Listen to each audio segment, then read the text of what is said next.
열왕기하 2장, 열왕기하 4장 8절부터 13절 말씀 여러분과 함께 한 절씩 교독해 나가겠습니다.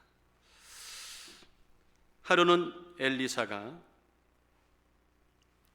수뎀에 이르렀더니 거기 한 귀한 여인이 저를 강권하여 음식을 먹게 한 거로 엘리사가 그것을 지날 때마다 음식을 먹으러 그리로 들어갔더라.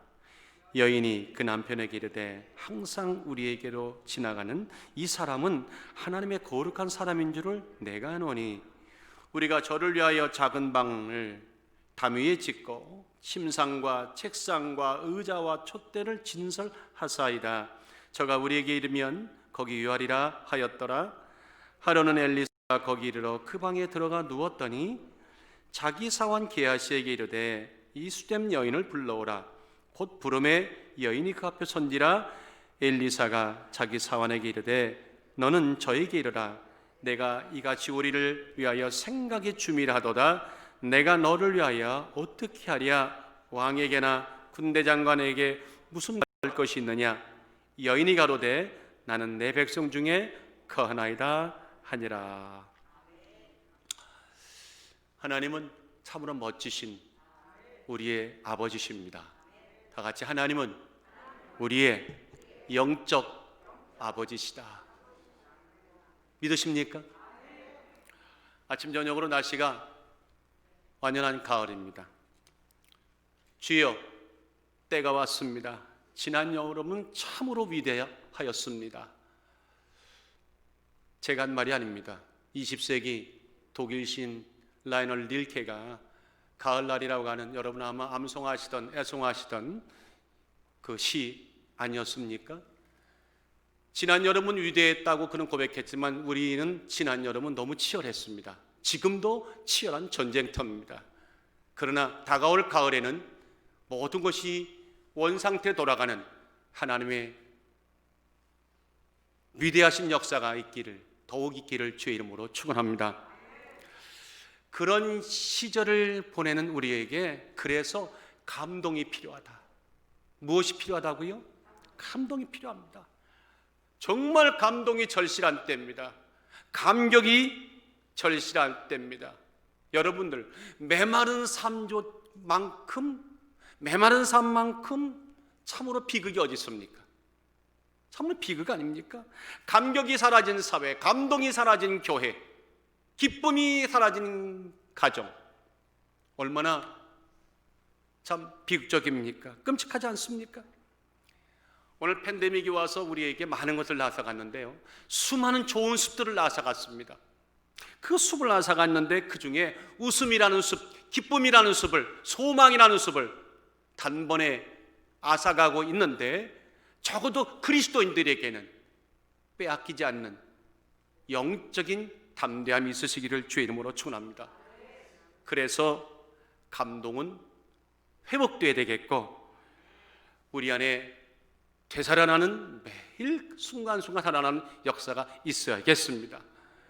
여러분, 어떤 세상이 감동입니까? 어떤 가정이 감격입니까? 어떤 교회가 기쁨으로 충만할까요? 무르나 마나 은혜로 충만한 가정, 은혜가 충만한 교회, 은혜가 충만한 세상, 하나님 말씀이 감동이기 때문에 그 말씀이 충만한 모든 곳곳마다 감동입니다. 인정하시나요? 뿐만 아닙니다. 은혜가 충만해졌어, 말씀이 충만해졌어, 마음껏 빛을 내뿜으면서 당당하게 살아가는 하나님의 사람들의 그 자취와 흔적들을 바라보는 그 자체가 감동입니다. 감동이 그리우십니까? 살짝 오른편 왼편 계신 분들을 한번 쳐다보십시오. 그리고 이렇게 말하세요. 당신이 감동이십니다. 시작. 당신이 감동이십니다. 진짜로 감동이에요. 가족이 감동이고 예수 안에 형제된 우리가 너무 감동입니다.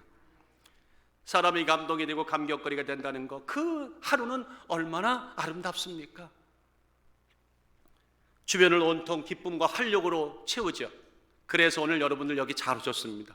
시편 133편 1절에 형제가 연합하여 동감이 어찌 그리 선하고 아름다운고. 시편 기자의 이 감동의 고백이 오늘 여기서 이루어지는, 지금 이루어지고 있음을 자신 있게 예수 이름으로 선포합니다. 불화가 많고 반목이 많은 이 시대에 정말 대면이라고 하는 단어가 사라지고 비대면이 가득한 이때 아무쪼록 진정한 연합과 진정한 하나됨이 있어서 서로에게 감동이 되고 감격이 되고 은혜가 되고 아름다워지는 역사가 있기를 예수 이름으로 축원합니다. 하나님께서 우리를 향하여서 명하신 많은 것들 중에 바로 이것을 명하셨습니다. 너희는 감동이 되라, 감격거리가 되라. 이건 지엄하신 하나님의 명령입니다. 마태복음 5장 16절에 다 같이 읽읍시다. 시작. 이같이 너의 빛을 사람 앞에 비추게 하여 저희로 너의 착한 행실을 보고 하늘에 계신 너희 아버지께 영광을 돌리게 하라. 빛이 감동이고 착한 행실이 감동이고 감격 아닙니까? 하나님의 지엄한 명령 우리에게 떨어졌습니다. 자, 구체적으로 하나님께서 우리에게 이런 명을 주셨을 때에 우리는 어떻게, 어떤 삶을 가지고 한순간순간 세상을 감동시키고 무엇보다 나를 감동시키고 세상을 감동시키고 사람을 감동시키는 그런 빛의 역사를 살아갈 수 있을까? 그 해답이 오늘 본문에 있습니다. 한번 보시면서 오늘 영적인 해답 찾고 감동의 여러분 더욱 되시기를 원합니다. 여러분들 오늘 본문은 엘리사에 관한 내용이죠. 북쪽 이스라엘 왕국의 선지 활동을 했던 아주 위대한 선지자 엘리사. 엘리사가 사마리아와 이스라엘 등지를 여행할 때마다, 선지 활동할 때마다 꼭 들리는 곳이 있었습니다. 지나가는 곳이 있었습니다. 수넴 지역입니다. 그 수넴 지역은 다볼산에서 서남쪽으로 한 8km 지점에 있는 이사갈 지파의 도성이고 지역이었습니다. 특별히 북왕국의 그 도시 사마리아에서 수도에서 갈멜산까지 주로 자주 다녔던 이 엘리사가 그 왕도에 가는 그 길목에 있던 이 수넴 지역을 늘 지나치게 됐는데 갈 때마다 어느 집에 꼭 유숙하는 그런 일이 벌어졌습니다. 그래서 2장 25절에 보니까 자주 다니던 그의 모습이 나오고 오늘 본문에 보니 그 엘리사가 어느 집을 머물렀는데 성경은 이름은 밝히지 않고 한 여인이라, 그래서 우리는 그저 수넴 여인이라고 이렇게 지칭합니다. 수넴 여인의 집에 머물렀습니다. 엘리사가 선지자인 것을 알아보고 공개한 그녀의 행동에 감동하고 감격한 결과라고 저는 생각합니다. 자, 그런 매번 지날 때마다 머물렀던 엘리사가 어느 날 마음에 뭔가 보답을 하고자 하는 마음이 들었겠죠. 늘 고맙게 공개받는 것이 마음에 있던 터라 그 여인에게 이제 한번 말을 건넵니다. 내가 무엇을 해주기를 원하는데 무엇을 해주면 좋겠느냐. 그런데 그녀는 한사코 거절을 합니다. 그런데 엘리사가 그 종 게하시를 통해 알고 보니까 이 가정에는 자녀가 없었습니다. 그 이야기를, 그 소식을 안 엘리사가 그녀에게 말합니다. 1년 지날 때에, 1년 이맘때에 네가 아들을 낳으리라. 생각하지 않았던 자녀의 탄생의 소식에 그녀는 흠칫 아주 놀라죠. 16절에 보세요. 엘리사가 가로되 돌이 되면 내가 아들을 안으리라. 여인이 가로되 아니로소이다. 내 주 하나님 사람이여 당신의 계집종을 속이지 마옵소서 하니라. 그런데 결과가 어떻게 됐습니까? 그 다음에 나오죠. 여인이 과연 잉태하여 돌이 돌아오매, 1년이 돌아오매 다 같이 엘리사의 말한 대로 아들을 낳았더라. 여러분들, 온 이스라엘이 우상 숭배로 젖어 있었던 그때입니다.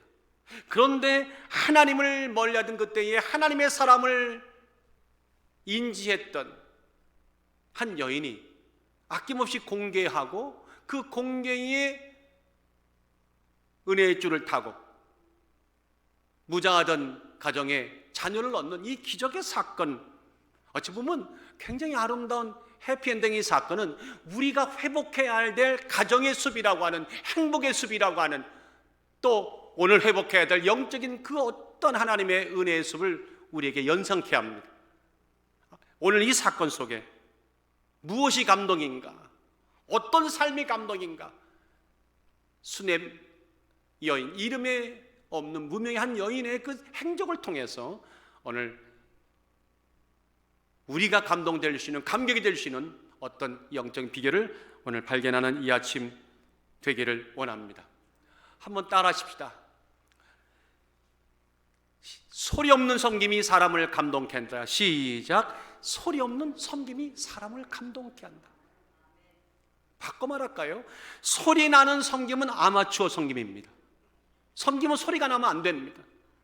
영혼을 그 기쁘게 하는 은혜의 섬김, 이름하여 프로의 섬김에는 소리가 난다 안 난다? 안 난다. 이런 소리 나지 않는 섬김이 사람을 감동케 합니다. 그 섬김에는요, 사람의 영혼들을 기쁘게 하는 아주 큰 폭발력, 에너지가 있습니다. 오늘 이게 무슨 말일까? 아, 소리 없는 섬김, 섬김이 핵심이었구나. 여러분들, 오늘 이 말씀을 한번 마음에 담고 본문에 들어가서 한번 그 내용을 한번 구체적으로 보십시다. 제가 앞서 얘기하지 않습니까? 참다운 그리스도인이라면 삶에 어떤 특징이 나타난다고 했나요? 안 나타난다고 했나요? 나타난다고 했습니다. 빛이라고 그랬습니다. 마태복음 5장에 착한 행실이라고 그랬습니다. 여러분, 안 나타날 수가 없어요. 왜? 빛은 아무리 어둠이 가려도 나타날 수밖에 없어요. 빛의 열매는 어떤 경우에 감추려고 해도 감출 수가 있나요? 없나요? 감춰지지 않아요. 그래서 마태복음 아까 5장 말씀 바로 그 전절에 보니까 이렇게 나와요. 너희는 세상의 빛이라. 산 위의 동네가 숨기지 못할 것이요 그랬어요. 빛은 숨길 수가 없어요. 감춰지지가 않아요. 사람이 등불을 켜서 말 아래 두지 아니하고 등경 위에 두나니 이러므로 집안 모든 사람에게 비추느니라.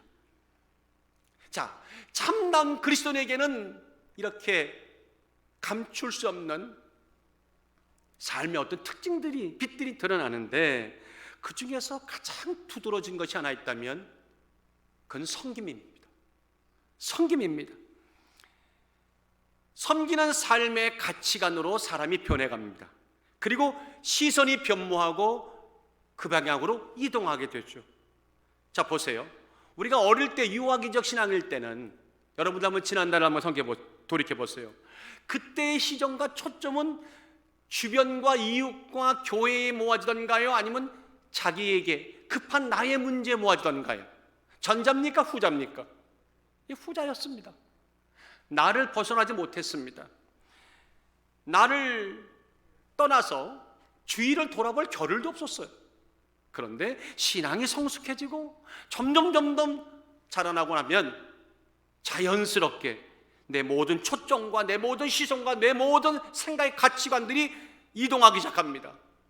나로부터 이웃으로, 나로부터 너라고 하는 새로운 객체로 이동하면서 자연스럽게 나타나는 것이 뭐냐면 섬김입니다.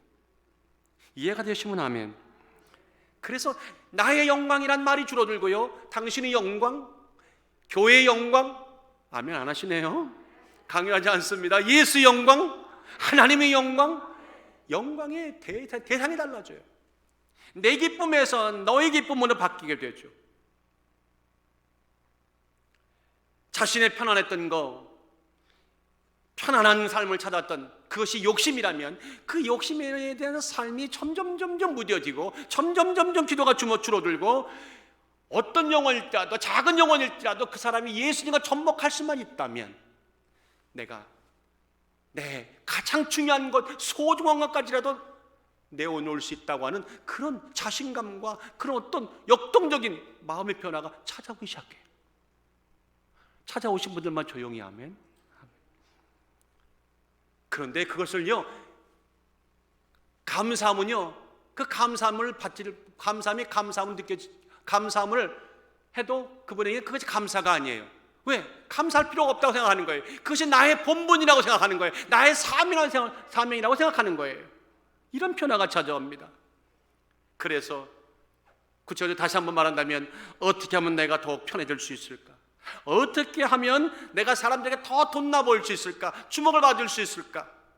이제 이런 생각은 내 인생의 뒤안길로 사라지고, 어떻게 하면 예수님이 더 크게 영광을 받으실 수 있을까? 어떻게 하면 우리 교회가, 섬기는 교회가 더 은혜로워질 수 있을까? 어떻게 하면 내가 오랫동안 기도하고 있는 저 가정이 예수를 만날 수 있을까? 영적으로 넘어진 자들이 자신감을 회복하고 힘 있는 신앙생활을 하기에 내가 무엇을 어떻게 할 수 있을까? 이런 고민과 갈등이 점점 늘어나게 되죠. 이런 영적인 중심의 옮겨짐이 아직도 느껴지지 안 되고 감지가 안 되고 내 삶의 한 대부분을 차지하고 있지 않다면, 여러분들 한번 생각해 보셔야 됩니다. 내 신앙의 연수가 중요한 것이 아니라 얼마나 오랫동안 신앙생활 했느냐가 문제가 아니라 내가 지금 어떤 상태에 있느냐가 중요한 것입니다. 오늘 점검하는 아침 되시기를 주의 이름으로 축원합니다. 그래서 사도 바울은 자기 자신에 대해서, 섬김의 삶을 변화된 자기 자신에 대해서 이렇게 강조했습니다. 우리 한번 다 같이 시작. 우리 강한 자가 마땅히 연약한 자의 약점을 담당하고 자기를 기쁘게 하지 아니할 것이라 우리 각 사람이 이웃을 기쁘게 하되. 자기 자신이 그렇게 됐다는 거예요. 그렇게 변해가 되라는 겁니다. 그래서 당당하게 권면을 해줄 수가 있게 되었다는 것입니다. 여러분들, 오늘 이런 섬김이 오늘 본문의 수냄 여인에게서 감지가 됩니다. 자, 한번 8절을 한번 보실까요? 다 같이 한번 성경을 통해서 8절 시작. 하루는 엘리사가 수뎀에 이르렀더니 거기 한 귀한 여인이 저를 강권하여 음식을 먹게 한 거로 지날 때마다 음식을 먹으려 그르러 들어갔더라. 여러분, 이 귀절 속에서 이 수뎀에 있는 그 여인의 이름은 모르는데 성경은 어떤 여인이라고 말하나요? 귀한 여인이다 이렇게 말해요. 이 귀한 여인이라고 하는 내용은 세번역에 보니까 부유한 여인이다 이렇게 말하지만, 실상 부유하고 잘 사는 여인이었다는 그 이상의 의미입니다. 사실은 귀하다는 말은 다 같이 가돌 시작. 가돌. 히브리 말로 가돌이란 말인데, 이 가돌이란 말은 위대하다는 말. 여러분들 성경을 많이 읽으셨던 여러분들 그동안 읽으시면서 특별히 구약에서 여인들에게 위대하다라고 하는 가돌이라고 하는 이 히브리 말이 수식어로 붙은 적이 있었나요? 저는 본 적이 없었어요. 이거 굉장히 아주 예외적인 경우입니다. 수많은 여성들이 구약에 등장하지만 이렇게 불리진 여인은 여기밖에 없었어요. 바꿔 말할까요? 위대하다는 것이 아니라 그만큼 영향력을 가지고 있던 여인이었다 이렇게 말할 수가 있죠.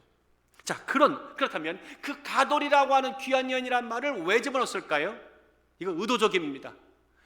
위대한 여인이라는 말이 꼭 수식하고 싶은 것이 있습니다.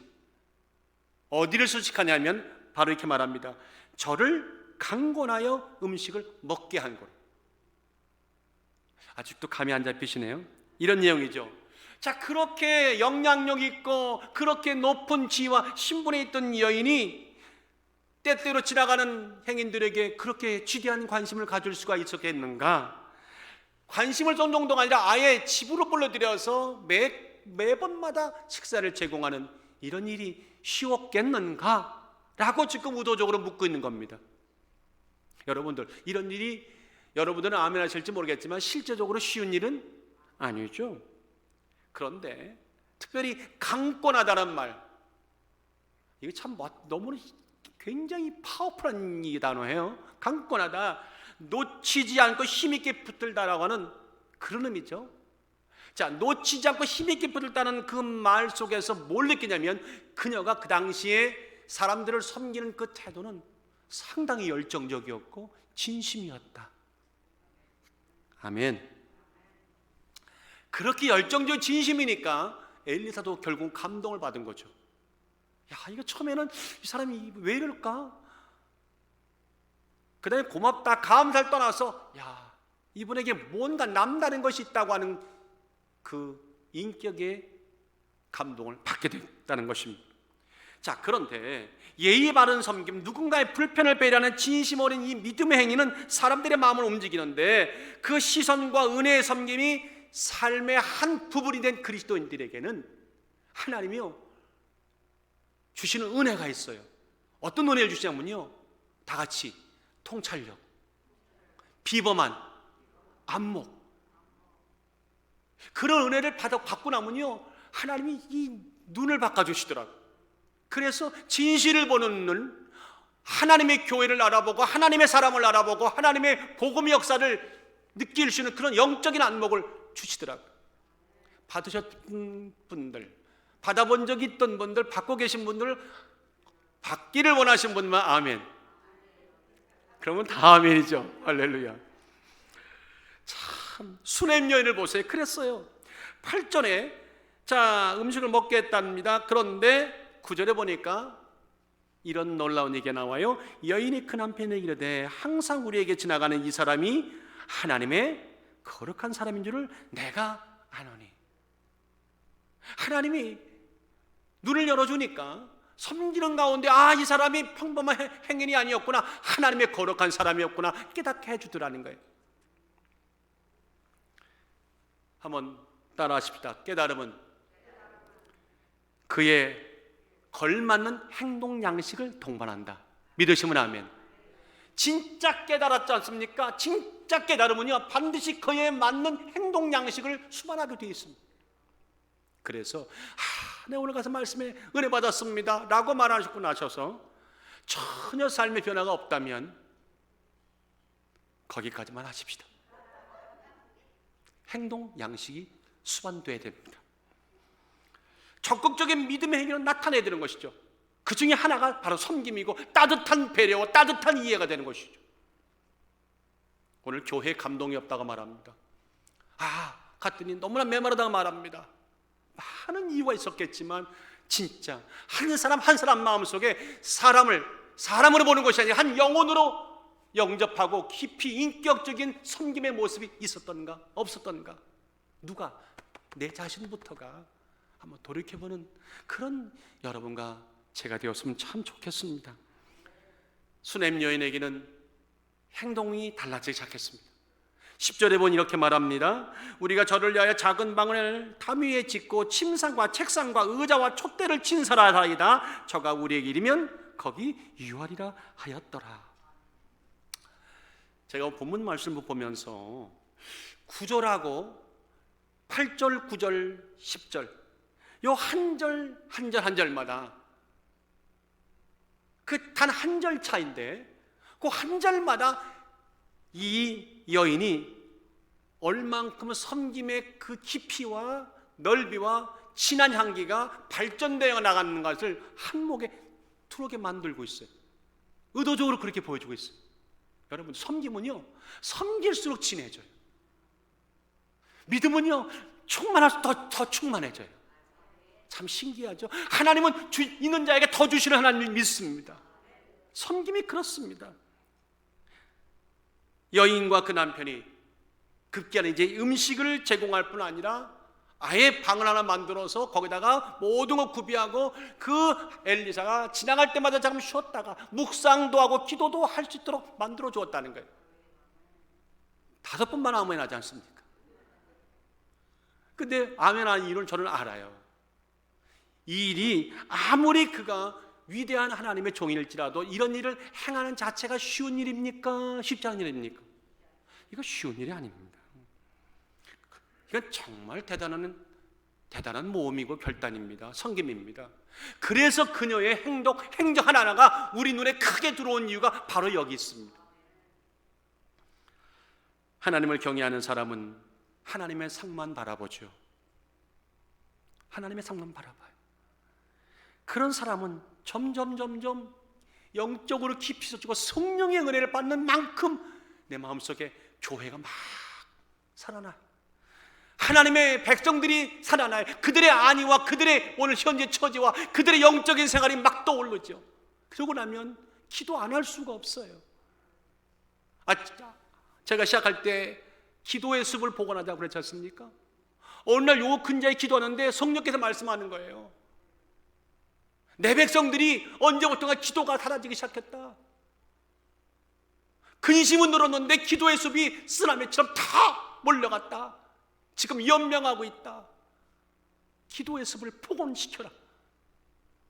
너무 추상 같은 그런 말씀에 저부터가 부끄러웠습니다. 대가 없이 기쁨은 없죠. 누군가는 섬기면 누군가는 영원히 살아납니다. 여러분들 10절을 보다가요, 여기는 한국어 번역에는 안 나와 있는 아주 재미난 중요한 단어가 히브리 원문에는 나와 있어요. 그 단어가 뭐냐면, 다 같이 따라합시다. 이 나가 아닙니다. 히브리 말 나. 다 같이 시작. 나라는 이 히브리 말로는 please, 제발이란 말입니다. now, 지금이란 말입니다. 당장이란 말입니다. 이 말이요, 제일 앞에 있어요. 그러니까 우리가 저를 위하여 작은 방을 담이 짓고 바로 앞에 거기 있어요. Please let us make a little wall upper chamber, 이렇게 나와요. 그러니까 이 말이 뭐예요? 남편에게 말하는 거예요. 여보, 이제는 음식 정도가 아니라 제발 우리가 그분에게 좀 쉴 수 있도록, 기도할 수 있도록 공간을 좀 만들어 줍시다. 아멘. 이 엘리사를 향한 그녀의 섬김이 얼마나 진실했는가, 여기서 아주 그 깊이를 볼 수 있어요. 물 한 잔을 대접할 때도 기도하는 마음으로, 영혼을 담는 마음으로 준다면 그 영혼이 돌아오지 않겠습니까? 돌아오지 않겠습니까? 그 영혼이 어디선가 모르는 게, 나도 모르는 사이에 내가 하나님께 드렸던 기도 한마디가 그에게 하나님의 음성처럼 들려서 심령을 두드리고 돌아오지 않겠습니까? 우리는 그것을 믿습니다. 수렘 여인의 소리 없는 섬김에 감동을 계속 받는 엘리사가 그녀를 칭찬하는 이 칭찬, 저는 이 칭찬이요, 너무 의미 있게 귀에, 마음에 다가왔습니다.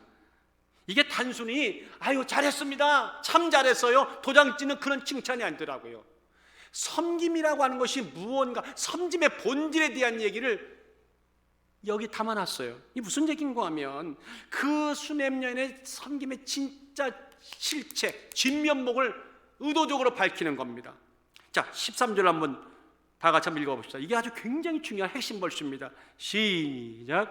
엘리사가 자기 사환에게 이르되, 나는 저에게 이르라, 내가 이같이 우리를 위하여 생각이 줌이라도다. 내가 너를 위하여 어떻게 하랴? 왕에게나 군대장관이라게 무슨 구할 것이 있느냐? 여기서요, 내가 이같이 우리를 위하여 생각이 뭐하도다? 줌이라도다.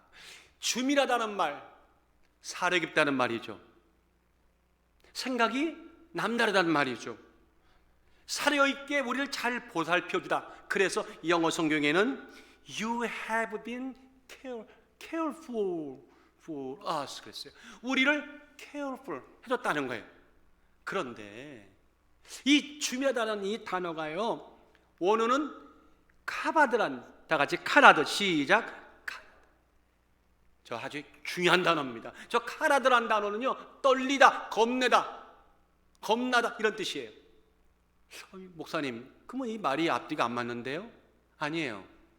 원뜻은 이런 겁니다. 엘리사가 볼 때의 그녀의 섬김 속에는 걱정거리가 될 만한 것들 있었을 거라는 거죠. 여러분들, 누군가를 섬길 때에 뭔가 손해를 당연히 감수해야 되겠죠. 그건 재산상의 손해든 시간의 손해든 뭔가 세상에 많은 소리라는 것을 나는 아낌없이 우리는 희생이라고 말하는데 그를 쏟아놔야 되겠죠. 그런 걱정거리를 초월해서 섬겼다는 뜻입니다. 아시겠습니까? 그런데 그런 진짜 섬김의 진실한 섬김 속에는 영혼이 떨림이 있다는 거예요. 다 같이 영혼의 떨림. 시작. 영혼의 떨림. 그래서 영어서 NIV에 보니까 이렇게 해놨더라고요. You have gone to all this trouble for us. 무슨 말입니까? 당신이 우리를 위해서 기꺼이 모든 것을 감수하셨어요. 당신이 우리를 위해서 어려움도 기꺼이 겪었어요. 이렇게 번역을 해놨더라고요. 아, 그랬구나. 아, 이게 섬김이라는 것이 이렇구나. 섬길 때는 무미건조하게 그저 턱 건네는 것이 아니라 내 영혼에 잔잔한 흔들림들, 떨림들이 있는 긴장감이 있어야 되는구나. 아멘. 아, 진정한 섬김을 할 때는 내 손에 걱정거리, 겁나는 일도 감수하면서 하는 것이구나 라는 것을 깨닫게 됩니다. 사람의 영혼이 감동을 받고 사람의 영혼이 흔들리기 시작하고 사람의 영혼이 그래서 예수를 만나는 이 위대한 복음의 탄생의 역사가 어찌 그저 기계적으로 막 건네는 말 한마디, 의무적으로 건네는 물 한 잔의 변화가 올 수 있겠습니까? 단 한 번의 기도일지라도 내 영혼에 떨림 있는 기도와 한 번의 섬김일지라도 그 섬김에 진정 모든 것을 감수하겠다고 하는 그 담대함과 기쁨으로 드릴 때 그 사람이 얼굴에서 미소가 퍼지고 아, 예수의 사람은 이렇구나, 예수의 교회는 이렇구나, 예수는 이런 분이었구나, 예수 사람은 저렇게 사는구나 하고 우리도 웃게 되는 것이죠. 이해가 되시면 아멘. 이게 바로 프로의 섬김입니다. 프로 섬김, 은혜의 섬김, 상대방을 진심으로 기쁘게 영접해주는 은혜의 믿음의 행위죠. 저는 말씀을 이번에 이렇게 묵상하면서 엘리사가 왜 의도적으로 저 카라드한 단어를 내 생각이 중요하다는 단어를 썼을까라고 묵상하면서 아, 의도적이었구나. 수넴 여인이 선자를 대하는 태도가, 자신을 대하는 태도가, 그것은 누구든지 어떤 영혼이든지 그녀가 만나는, 접촉하는 영혼을 대하는 태도가 이와 같음을 의도적으로 독자들에게 수천 년을 뛰어넘어서 이 본문을 대하는 자마다 이렇게 섬기십시오, 이렇게 다가가십시오, 이렇게 기도하십시오, 이렇게 숲을 봉헌해달라고 외치는 음성으로 저는 들렸어요. 아멘. 오늘 저는 여러분과 저에게 묻습니다. 우리의 섬김에는 영혼이 떨리는 그런 진지함이 아직도 묻어납니까? 촘촘한 마음이 담겨져 있어서 말 한마디에 할 때도 저 영혼이 에게 어떻게 이 말이 전달될까 고민하면서 뱉은 적이, 내놓은 적이 있었습니까? 있었으면 얼마나 자주 있었습니까? 교회는 어떻습니까? 카라드의 진지한 태도와 영혼의 떨림으로 섬기고 계십니까? 자신을 드리고 계십니까? 자주 하십니까? 어려운 상황과 조건 속에도 아무리 팬데믹이 우리에게 위협한다 할지라도 그 위협보다 한 영혼을 얻는 것이 더 소중해서 그 위협도 무시한 채 어려움도 고난도 감수할 수 있는 결단을 해보신 적 있으십니까? 나는 시간이 없어서요, 난 나 살기도 바빠요, 내 영혼 건사기도 바빠요.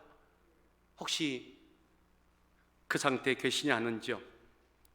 오늘 다쳤던 사람들, 3월 이후로 지금 모든 지상의 교회들의 30% 이상을, 많게는 50%, 보통 50% 보잖아요. 50% 교회들이 아직도 이 보이지 않는 세력 속에서 발목이 잡혀있는 이때 그분들의 영혼을 봄날처럼, 아, 지난 여름은 위대했다고 말하는 누구의 고백처럼 치열했지만 이제 가을은 위대할 것입니다, 참 하나님 하고 외칠 수 있는 그런 날을 꿈꾼다면 오늘 우리가 작은 섬김의 발자국을 이제 다 같이 내디딥시다.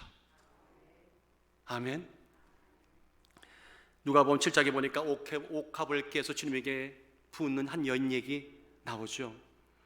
참, 동네에 죄인인 한 여자가 있어 예수께 바리새인 집에 앉혔음을 알고 향유 담은 옥합을 가지고 와서 예수의 뒤로 그 발곁에 서서 울면서 눈물로 그 발을 씻기고 자기 머리털로 씻고 그 발에 입 맞추고 향유를 부은. 자, 오늘 이 사건을 오늘 이 수냄 여인의 관점에서 보니까 여인의 말없는, 수냄 여인의 말없는 섬김이 이 여인에게도 너무 진하게 보이는 거 여러분들 알고 계시죠? 이 향유를 깨서 부었던 그 여인에게 영혼의 떨림이 보이시면 아멘. 보입니다. 모든 걸 감수하고도 그 사랑한 주님께 내 모든 걸 섬기겠다는 그 진심이 보이시면 아멘. 보입니다. 아, 내 생각이 춤이라도다. 바로 저 13절의 표현이 이 여인, 이 카라드가 보이시면 아멘. 보입니다. 그래서 우리는 은혜를 받는 것이죠. 춤이란 섬김을 베푸는 자는 가문 은혜에도 푸르청청한 잎과도 같아서 사람들에게 푸르름을 덧입혀주고 시원한 그늘을 제공해주고, 어떨 때는요 참 그 권사님만 보면, 그 장로님만 보면, 그 왜 아멘들 안 하세요? 그 안수장님 보면은, 그 집사님만 보면은, 그 성도님만 보면, 목사님과 사모님만 보면 시원해. 물론 겨울에는 안 되겠지. 겨울에는 따뜻하다고 그래야겠지. 참 이서 쿨이라는 단어가 나올 수만 있다면 참 우리 교회 좋은 교회, 아름다운 교회.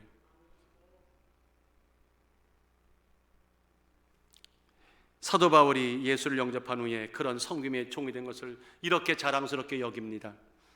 고린도후서 4장 5절에 우리가 우리 일을 전파하는 것이 아니요 오직 그리스도 예수의 주 되신 것과 또 예수를 위하여 우리가 너희의 종된 것을 전파함이라. 아니, 전파할 것이 얼마나 많은데 내가 당신의 종이여 이것을 전파하고 있다는 거예요. 한번 섬겨보니까, 한번 종돼 보니까 그 매력을 느낀 것이죠. 우리 이 매력을 조금 듬뿍듬뿍 받고 오늘 충만히 받고 오늘 돌아가시길 예수 이름으로 축원합니다. 세상에서도요 말없는 뭔가 배려와 섬김들이 사람들을 참으로 기쁘게 합니다. 갑자기 웬 스시가 나오냐고요? 일식 요리사가 스시를 만든, 초밥 만든 전장면이 왜 나오냐고요? 여러분 물어봅시다.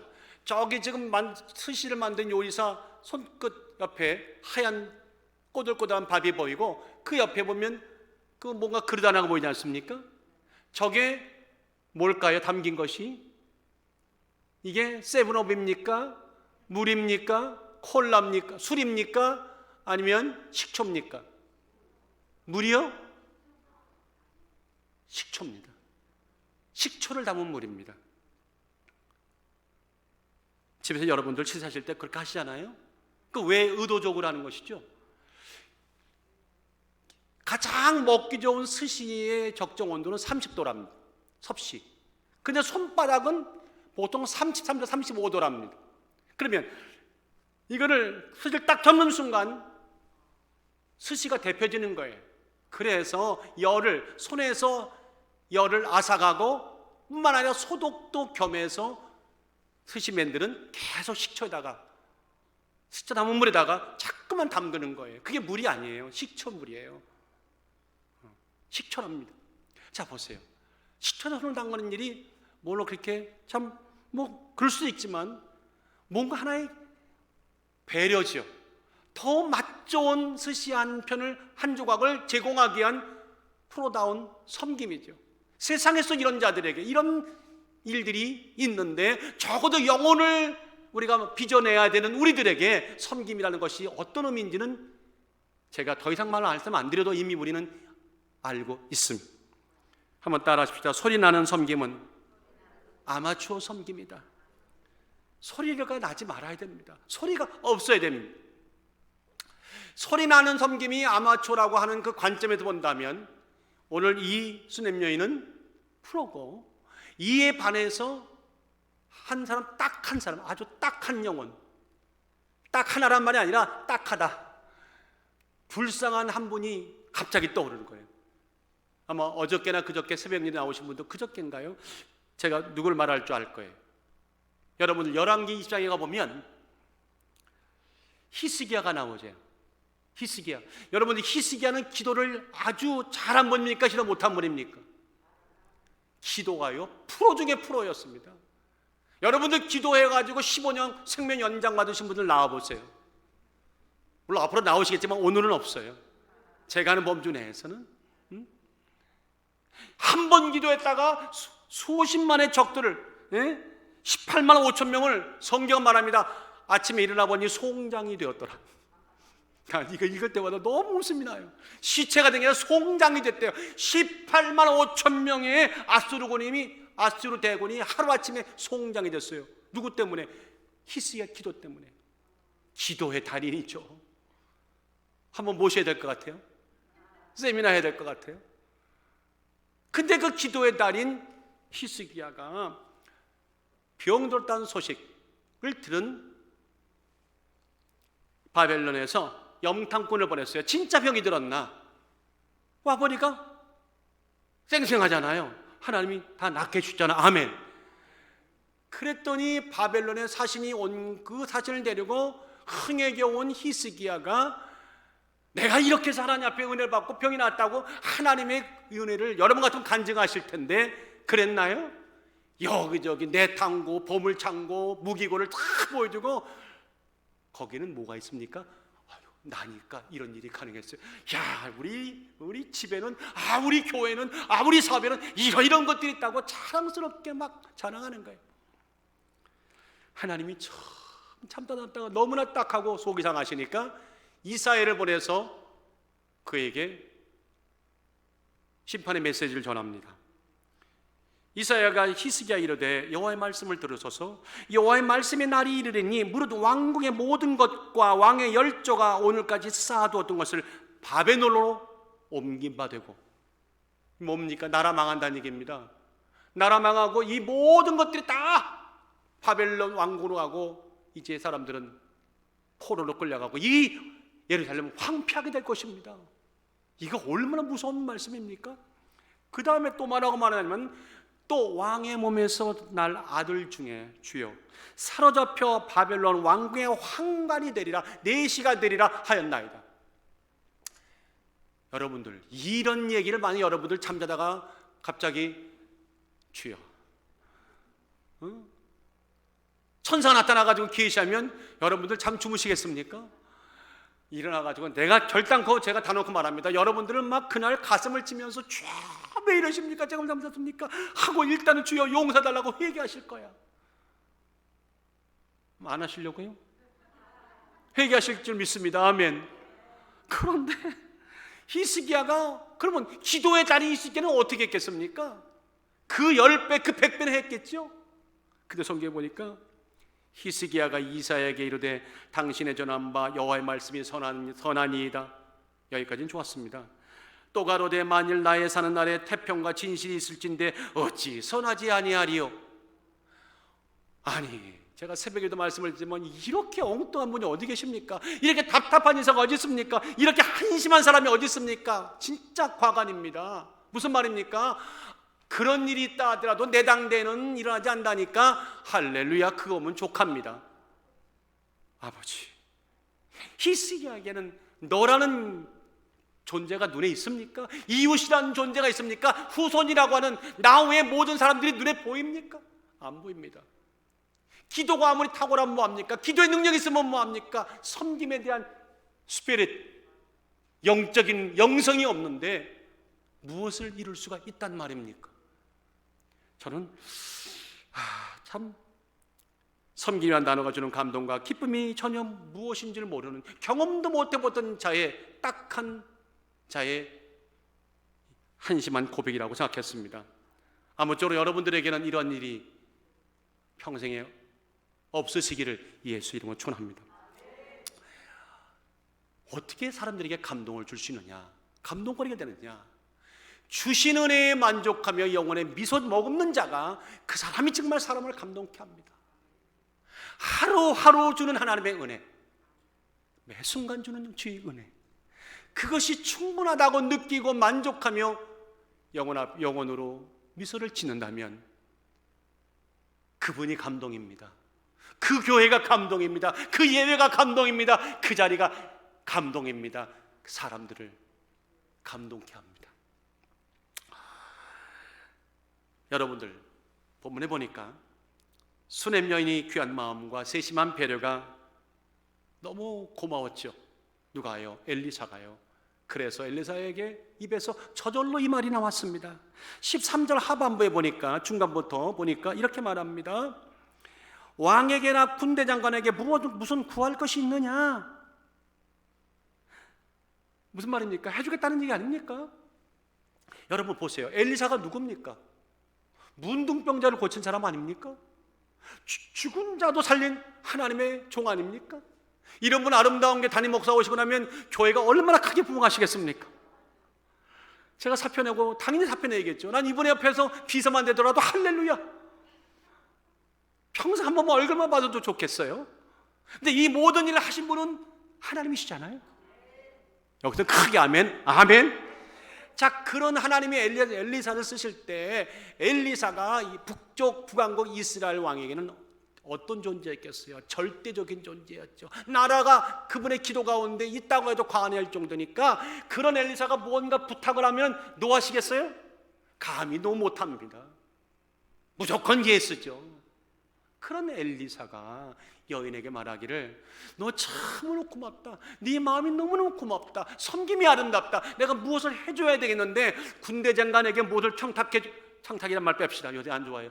군대 장관에게 내가 통해서 무엇을 문제를 해결해 줄까? 왕에게 너의 아름다운 행실을 보고해 줄까? 뭔가를 해줄까? 라고 물었습니다. 그런데 그녀의 반응과 대답이 아주 흥미롭습니다. 뭐라고 말하냐면 내 백성 중에 거하나이다. 다 같이 나는 내 백성 중에 거하나이다. 여러분들, 나는 내 백성에 거한대요. 영어에서 보니까 I live among my own people. 이게 무슨 말이에요? 여러분들 현명하시죠? 아니, 뭘 해줄까 하면 no, yes를 말해야 되는데 갑자기 엉뚱하게 나는 내 백성 중에 있습니다. 이게 알쏭달쏭한 퀴즈 같기도 한데 이게 무슨 뜻이겠습니까?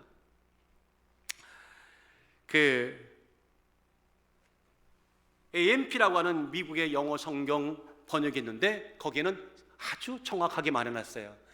거기다가 I live among my own people 해놓고는 거기 뭐라고 그랬어요? 나는 내 백성 중에 있는데 거기 생략된 단어가 있다는 거예요. 미러 짐작컨대 뭐 in peace and security and need no special favor. 뭡니까? 나는 평화한 가운데 안전한 가운데 어떤 특별한 것이 필요 없는 그런 상황 가운데 백성들과 함께 어울려 살고 있습니다. 그 얘기 아닙니까?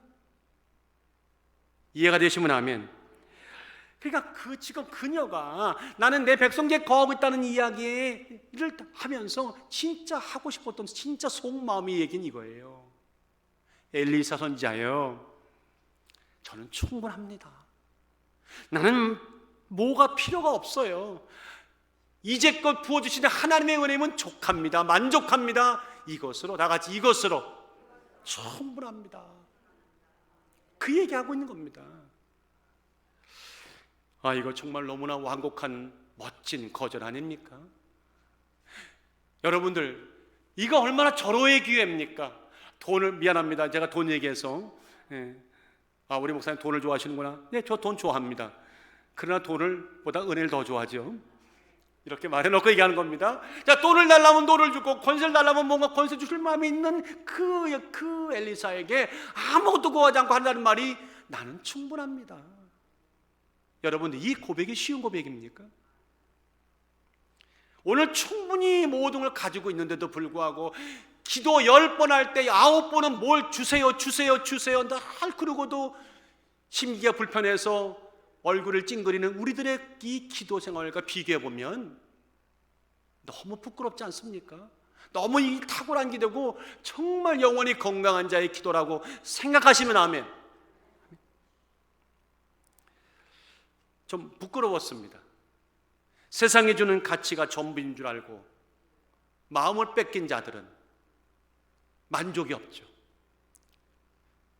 100만 불을 주면 1000만 불 달라고 하죠. 내가 미국만 들어갈 수 있다면 하나님 정말 감사하겠다고, 내 모든 일생을 바쳐 하나님께 주의 종이 되겠다고 그렇게 말해놓고 미국에 돌아오고 나면 까마득히 잊어버리죠. 화장실 갈 때와 나올 때가 다르죠. 참 부끄럽습니다. 사람들이 왜 끊임없이 불평할까? 왜 끊임없이 만족하지 못할까? 진짜 보아, 진짜 영적인 보아, 예수의 이런 평강과 은혜가 무언지를 경험해보지 못했던 겁니다. 그것이 있었는데 어느 사이인가 사라지고 만 겁니다. 메말르고 만 겁니다. 그리고는 눈에 보이는 것 가치가 전부인 줄 알고 마음을 홀딱 뺏긴 그 결과 때문에 평화가 없습니다. 오늘 여러분들 어떠세요? 만족하고 사십니까?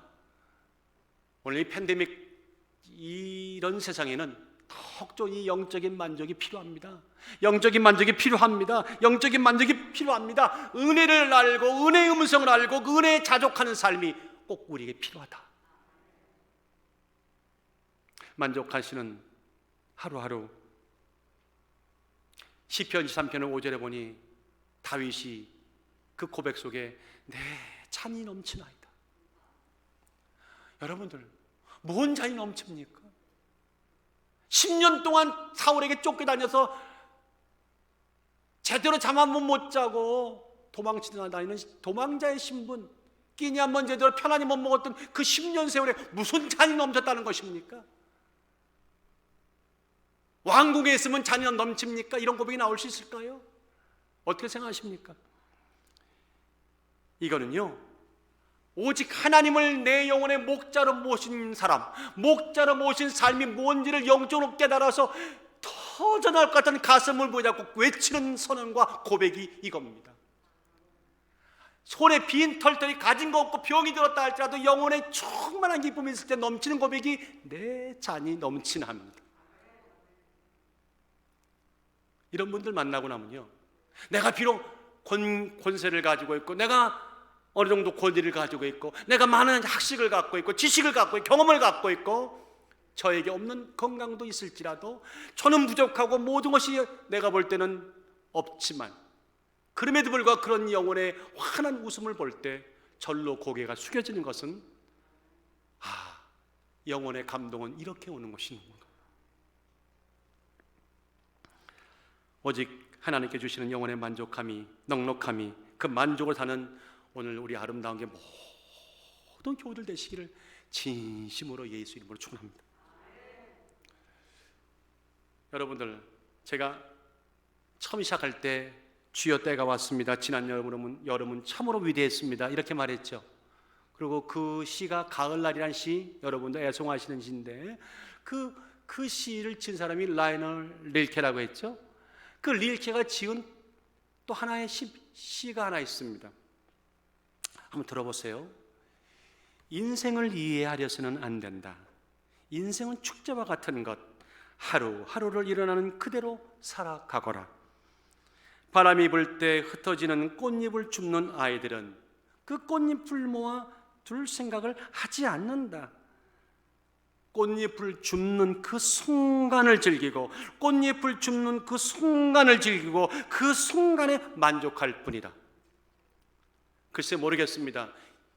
릴케가 말하는 그의 시상이 뭔지는 모르겠지만 적어도 수많은 인생에서 주어진 한 자락 한 자락의 잎사귀 같은 꽃잎과 같은 그 순간들을 맞이할 때 감사하다, 이것으로 충분하다, 오늘 밥 한 끼 충분히 맛나게 먹고 하나님 내가 숨 한 번 참 쉴 수 있는 이 평안 주신 것도 감사하다고 만족하는 삶이 진짜 인생이 아니겠는가라고 말한 그 목소리를 저는 이해하고 있는데, 그렇게 이해하고 있는데 여러분 어떻게 생각하고 계십니까?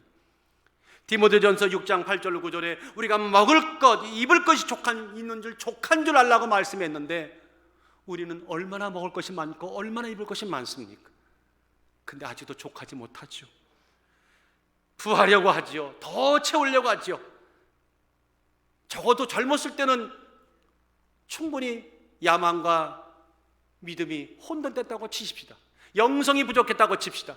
근데 나이가 들어가면서 이제 인생의 경험을 충분히 하고 천국이 보여지는 그런 중년의 나이에 들었을 때에 아직도 왜 노욕이라고 하는 그런 단어가 우리 인생에 기웃기웃거리게 아직도 놔두고 계십니까? 이제는 노욕이 아니라 만족함이 우리 인생에 스며들어야 할 때입니다. 만족함이 우리 인생에 뿌리를 내려야 할 때입니다. 그래서 남겨주고 갈 것은 자녀들에게 내 잔이 넘치나이다. 사랑하는 여러분들, 지옥이 뭐 달래 지옥입니까? 지옥에는 만족함이 없으면 지옥입니다. 다 같이 만족함이 없으면 지옥이다. 제 얘기가 아닙니다. 이거 잠언서 27장 20절에 음부와 유명은 만족함이 없고 사람의 눈도 만족함이 없느니라. 근데 지옥에만 만족함이 없는 줄 알았더니 요 눈에도 만족함이 없다네요. 그러니까 눈이 지옥이 안 되도록 조심하라, 그 얘기겠죠. 아, 그렇구나. 만족함이 없는 것은 지옥이고 만족함이 있는 것은 천국이에요. 이해가 되시면 아멘.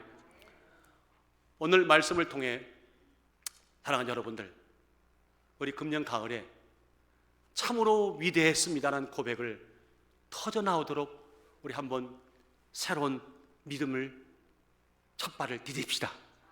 영적인 모험을 해봅시다. 바로 소리 없는 섬김을 기도로 표현하고 찬양으로 표현하고 시간으로 표현하고 물질로 표현하고 발로 표현하고 행동으로 표현합시다. 영혼을 얻게 될 것입니다.